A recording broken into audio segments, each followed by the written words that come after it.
Hello student, यहाँ पे question given है the figure shows snap photograph of a vibrating string at T equal to zero, यानी T equal to zero पे एक string vibrate कर रही थी तो उसकी आपने पिक क्लिक कर ली। So particle P is observed, एक पार्टिकल पी है डायग्राम में, it is observe moving up with velocity 20√3 centimetre पर सेकेंड। उस पार्टिकल की वेलोसिटी दी हुई है। The tangent at P makes an angle of 60 degree with the x axis, ये आपको गिवन है। तो इसमें आप किस तरीके से सोच सकते हैं, ये हमें सोचना है कि किस तरीके से हम इसको सॉल्व कर सकते हैं। तो क्या क्या पार्ट दिए हुए हैं यहाँ पे, मैंने इस डायग्राम को थोड़ा सा यहाँ पे भी कंसिडर कर लिया है, ये जो स्नैप थी हमारी। तो चलिए वन बाय वन देखते हैं कि हम क्या कर सकते हैं। सबसे पहले बात करते हैं पार्ट ए की। ए पार्ट में इन्होंने बोला है find the direction in which the wave is moving, यानी कि वेव किस डायरेक्शन में मूव कर रही है, पॉजिटिव एक्स एक्सिस की तरफ मूव कर रही है, नेगेटिव एक्स एक्सिस की तरफ मूव कर रही है, वो आपको पता करना है। कैसे पता चलेगा, इसके लिए हमारे पास एक रिलेशन रहते हैं कि किसी भी पार्टिकल की, इस स्ट्रिंग पे कहीं पे भी कोई भी पार्टिकल हो, उसकी अगर मैं वेलोसिटी देखनी है that is equal to minus of wave velocity, और उस जहां पे वो पार्टिकल है वहां पे स्लोप ले लेते हैं, that is dy by D x. बात क्लियर है।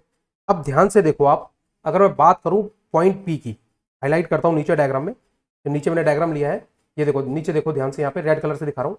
यहाँ पे अगर हम बात करें तो यहाँ पे dy बाई डी एक्स कितना आएगा, वो आएगा 1060, यानी कि हम कह सकते हैं पॉजिटिव आएगा, है ना। यहाँ पे dy बाई डी एक्स की वैल्यू पॉजिटिव आ रही है।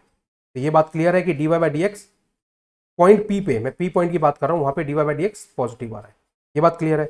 और क्वेश्चन में मैंशनड है कि the particle P is observe, underline करता हूँ क्वेश्चन में, the particle P is observed moving up with velocity 20√3, यानी कि ऊपर की तरफ जा रहा है, यानी पॉजिटिव बाई डायरेक्शन में। तो इसकी वैल्यू भी क्या है आपकी, पॉजिटिव है। तो यानी कि v का जो आंसर आएगा यहाँ पे वो नेगेटिव आने वाला है, यानी कि वेलोसिटी ऑफ वेव क्या आने वाली है आपकी, नेगेटिव। तो इसका मीनिंग क्या हुआ, wave is moving in negative x direction. ये बात क्लियर है हमें, wave is moving in negative x direction. ये बहुत इंपॉर्टेंट पॉइंट था जो हमने चेक कर लिया है। अब बात करते हैं पार्ट बी की। Right the equation of the wave. अच्छा क्वेश्चन है।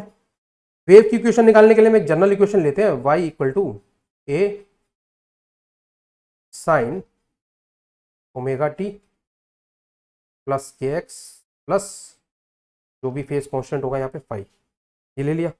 अब यहाँ पे k क्या होता है, ये जो आपका कांस्टेंट होता है वो बेसिकली 2 पाई अपॉन लैम्डा होता है, ये बात हमें क्लियर है। अच्छा लैम्डा क्या है, लैम्डा हमें क्वेश्चन से निकालना पड़ेगा, आप कुछ भी नहीं लिख सकते हैं, ठीक है। अब लैम्डा क्या होता है, सिंगल वेवलेंथ होती है। लैम्डा क्या होता है आपका, सिंगल वेवलेंथ होती है। तो मैं आपको डायग्राम में बताता हूँ कि वेवलेंथ हम कैसे निकालेंगे। क्वेश्चन में गिवन है क्या, नहीं गिवन है, डायग्राम गिवन है, कोई इशू नहीं है। देखो ये नीचे डायग्राम देखो आप, एक सिंगल वेव की लेंथ यहाँ से यहाँ तक होगी, एक सिंगल वेव की लेंथ यहाँ से यहाँ तक होने वाली है ना, यही होगी ना, यानी कि 1.5 से 5.5। बात क्लियर है, कितना हो जाएगा ये, तो सिंगल अगर लैम्डा निकालना है तो हो जाएगा 5.5 माइनस 1.5, ये तो मैंने एक्सिस से ले लिया, इंटू 10⁻⁻² मीटर। तो ये गिवन है ना यहाँ पे इसका, तो कितना हो जाएगा ये हो जाएगा 4 इंटू 10⁻⁻² मीटर। ये तो लैम्डा आ गया आपका डायग्राम से, तो उसको पुट करते हैं। तो यहाँ पे हम लिखेंगे अब 2 पाई अपॉन लैम्डा, लैम्डा कितना 4 इंटू 10⁻², सो 2 पाई अपॉन लैम्डा आ गया ये, ठीक है। यहाँ मीटर में ले रहे हो आप, कोई इशू नहीं है, कोई इशू ही नहीं है। 2 जो 4, तो ये आ गया लैम्डा अपॉन 2 इंटू 10⁻², कितना आ गया ये, एक्चुअली बेसिकली इसकी जो यूनिट आएगी ना वो पर सेंटीमीटर है, पर मीटर आएगी, तो आपने मीटर में पुट किया तो ये पर मीटर आ गई, ये बात क्लियर है। ये जो कांस्टेंट है आपका यहाँ पे ये हो गया π/2 इंटू 10⁻² मीटर इनवर्स। अगर इसको सेंटीमीटर में लिखना है, तो अगर सेंटीमीटर में लिखना है तो ऐसे लिख सकते हैं π/2 सेंटीमीटर इनवर्स, ये आ जाएगा। जैसे भी लिखना चाहो that is entirely up to you, है ना, जिस तरीके से भी आप इसकी वैल्यू पुट करना चाहो। तो बात ठीक है, अगर हम सबको सेंटीमीटर में लेके चल रहे हैं तो हम सेंटीमीटर में लेके चलते हैं, कोई प्रॉब्लम नहीं है। तो के की आपने वैल्यू निकाल ली। अब हम चलते हैं थोड़ा सा आगे मूव करते हैं, यहाँ से के की वैल्यू निकाल ली, और किसकी निकालनी होगी आपको, इक्वेशन में देखो मैं अंडरलाइन कर रहा हूँ, ओमेगा की, के निकाल लिया, ओमेगा निकाल लिया और फाई, ये तीन की वैल्यू आपको निकालनी है। ठीक है, और ऑब्वियसली एम्पलीट्यूड की भी निकालनी है। अच्छा एम्पलीट्यूड तो गिवन है ना अपने को, एम्पलीट्यूड चेक कर लेते हैं, डायग्राम में देख लेते हैं। देखो यहाँ डायग्राम में मैं फिर से हाईलाइट करता हूँ, ये छोटी छोटी चीजें बट बता दूं तो बेटर रहेगा। एम्पलीट्यूड आपको देखो इस डायग्राम में देखो राइट हैंड साइड में, एम्पलीट्यूड आपको ये होता है एम्पलीट्यूड, है ना। तो ये कितना दिया हुआ है 4, यानी कि 4 इंटू 10⁻³ मीटर। तो एम्पलीट्यूड कितना दिया हुआ है आपको, नीचे लिखते हैं हम 4 इंटू 10⁻³ मीटर। बात क्लियर है, कोई प्रॉब्लम तो नहीं। अगर इसको सेंटीमीटर में कन्वर्ट करें तो 100 से मल्टीप्लाई कर देंगे 1 मीटर की वैल्यू पुट करके, तो आ जाएगा 4 इंटू 10⁻⁻1 यानी कि 0.4 सेंटीमीटर। तो चलिए ए की वैल्यू निकाल ली हमने, ए की वैल्यू निकाल ली, ए की वैल्यू निकाल ली, यहाँ तक बात क्लियर है। अब हमें क्या करना है ये हमें सोचना है। चलिए नेक्स्ट स्लाइड पे देखते हैं। दो वैल्यूज तो हम निकाल चुके हैं, अब हमारे पास इक्वेशन क्या है। देखो t इक्वल टू 0 पे, अगर मैं t इक्वल टू 0 की, तो हमें ऑलरेडी डायग्राम यहाँ दिया हुआ है। अब मैं t इक्वल टू 0 पे एक पार्टिकल लेता हूं जो x इक्वल टू 0 पे है, ठीक है। इस केस में y की वैल्यू क्या आएगी वो हमें डायग्राम से पता चलेगा। तो ध्यान से देखो यहाँ डायग्राम पे, मैं किसी और कलर से थोड़ा हाईलाइट करता हूँ, डायग्राम को ध्यान से ग्रीन कलर से दिखा रहा हूँ। t इक्वल टू 0 पे ये डायग्राम t इक्वल टू 0 का है हमारे पास, और x इक्वल टू 0 पे यहां से अगर हम देखें तो y, ये कर रहा हूं मैं डार्क एकदम, है ना, ये आपका पार्टिकल का कोऑर्डिनेट होगा या पार्टिकल की लोकेशन होगी y एक्सिस पे। बात क्लियर है। तो y की वैल्यू कितनी आएगी 2√2, ठीक है। तो यानी कि y की वैल्यू कितनी आ गई यहाँ पे 2√2, ये बात बिल्कुल ठीक है।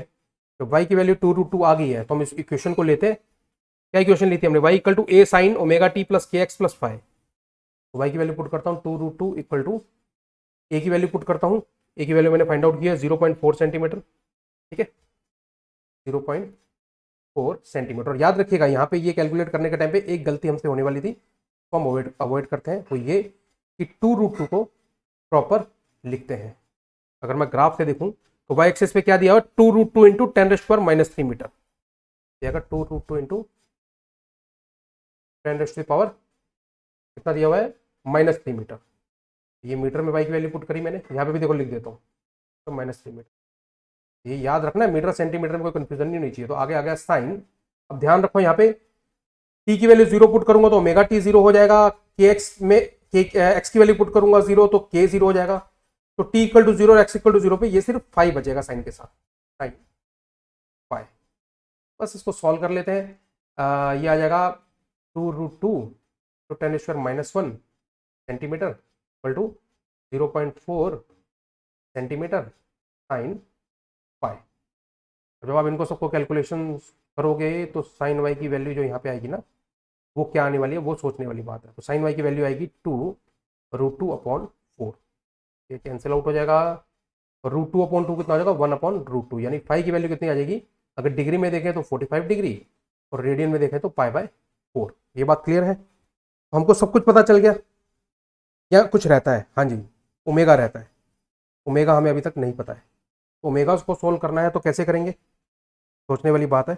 अगर ओमेगा को आपको सोल्व करना है तो आप किस तरीके से करेंगे, तो एक काम करते हैं ना, जो वेव है उसकी वेलोसिटी निकालते हैं। क्या करते हैं, वेव की वेलोसिटी निकालते हैं। क्वेश्चन को ध्यान से पढ़िए, पार्टिकल की वेलोसिटी कितनी दी हुई थी पी की 20√3। देखो मैं क्वेश्चन में मार्क कर रहा हूँ 20√3, देख रहा है आपको, अंडरलाइन कर रहा हूँ क्वेश्चन के अंदर 20√3। तो चलिए, और फिर मैं ये वाली जो ए पार्ट में रिलेशन लगाई थी ये वाली लगाने वाला हूँ आगे। तो पार्टिकल की वेलोसिटी कितनी है 20√3, मैग्नीट्यूड निकाल रहे हैं, दैट इज इक्वल टू ले लेते हैं -v इंटू स्लोप कितना है वहां पे पी पार्टिकल का 1060। तो v का आंसर कितना आ जाएगा यहाँ पे, आप सॉल्व करेंगे तो ये आएगा -20 सेंटीमीटर पर सेकेंड। बात क्लियर है, ये आपकी वेव की वेलोसिटी आ गई। जब आपकी वेव की वेलोसिटी आ जाएगी तो आप यहाँ पे फ्रीक्वेंसी निकाल सकते हो। कैसे, wave velocity divided by lambda. भाई किसी भी वेव की वेलोसिटी क्या होती है, लैम्डा। देखो यहाँ मैं सॉल्व करके दिखाता हूँ साइड में, ऊपर टॉप में देखिए आप, velocity equal to lambda upon T, और इसको ऐसे भी लिख सकते हैं लैम्डा इंटू फ्रीक्वेंसी। तो फ्रीक्वेंसी जो होता है आपका, ठीक है, उसको स्मॉल एफ से भी बताते हैं, इस सिंबल से भी बताते हैं। तो ये सिंबल से देखोगे तो v अपॉन लैम्डा आ जाएगा। बात क्लियर है, ये बात बिल्कुल क्लियर है कि frequency equal to v upon lambda आ जाता है। तो वही मैं यहाँ पे अप्लाई कर रहा हूँ, v अपॉन लैम्डा। तो v की वैल्यू कितनी है 20 निकाल चुके हैं हम, लैम्डा की वैल्यू कितनी है, अच्छा क्वेश्चन, लैम्डा की वैल्यू है 4 इंटू 10⁻² मीटर, यानी कि 4 सेंटीमीटर, है ना। देखो नीचे डायग्राम के एक्जैक्टली नीचे लैम्डा हमने यहाँ पे निकाला था, उसी वैल्यू को मैं लेके चल रहा हूँ, 20/4 हो जाएगा। तो कितना आ जाएगा आपका, फ्रीक्वेंसी कितनी आ जाएगी, 5 पर सेकेंड यानी 5 हर्ट्स। ये आपकी फ्रीक्वेंसी आ गई। अब इक्वेशन को बनाना कहाँ मुश्किल है, अब इक्वेशन को बनाना बहुत ईजी है।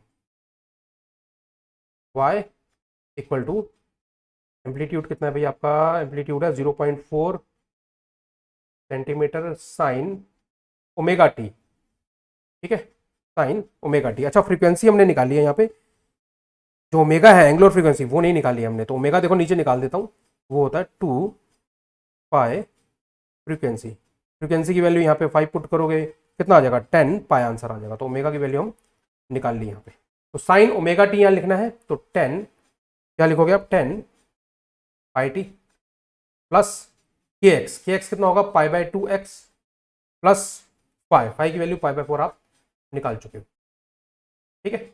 ये आपकी इक्वेशन आ गई। ये कौन सी, किसका आंसर आ गया आपका, पार्ट बी का, है ना, पार्ट बी का आंसर। तो पार्ट ए हमने सॉल्व कर लिया स्टूडेंट्स, पार्ट बी सॉल्व कर लिया हमने। अब बात करते हैं पार्ट सी की। Total energy carried by wave per cycle of string निकालनी है हमको।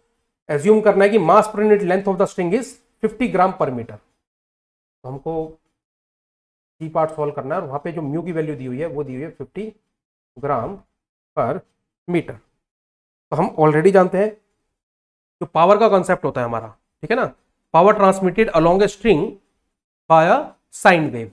तो उसका हमारा क्या रिलेशन आता था, वो आपको याद रहना चाहिए, वो होता है P equal to 2 pi square mu V A square frequency square.